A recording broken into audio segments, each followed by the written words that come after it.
runners, let's talk about mobility. So this is a great conversation piece because especially as you get older, and as I'm in my 50s, I can tell you I'm older, you need mobility. And what is mobility? Mobility is full range of motion in your joints.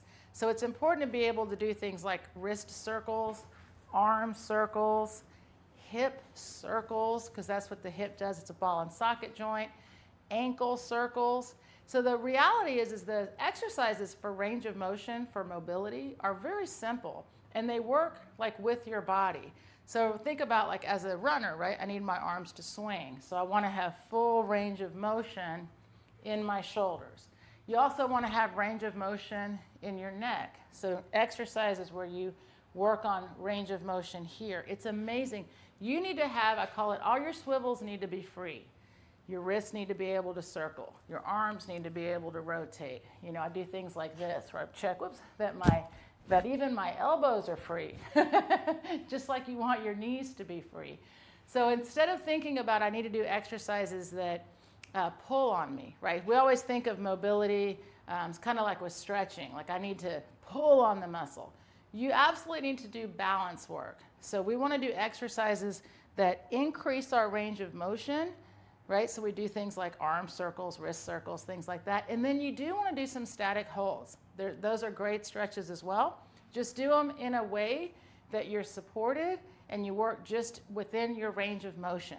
So just a real quick thing, when I first got into running, I still do, I'm not a very flexible person. I cannot do the splits, for example. However, it does not limit my running. So it's important to keep that in mind, that what we want is range of motion. So for example, in running, where's the range of motion necessary?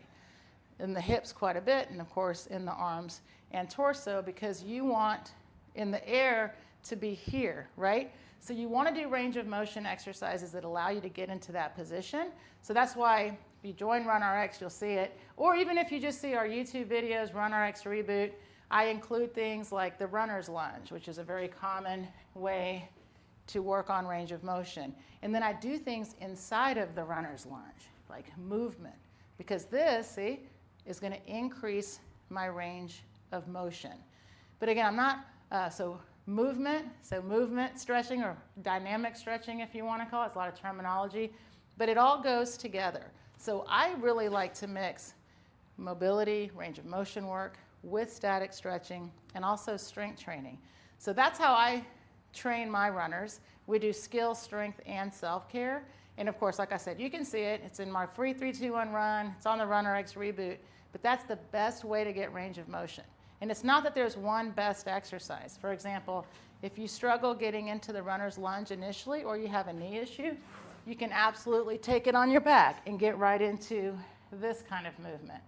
So I encourage you guys to definitely include stretching exercises, and most importantly, testing your swivels. So like I said, test your neck, test your rotation in your shoulders, test your hip rotation. So all of these things, that's why we do those hip openers. And you'll notice if you are doing, like I have that free 3-2-1 run, if you notice in the warm-up, you see how I combine it.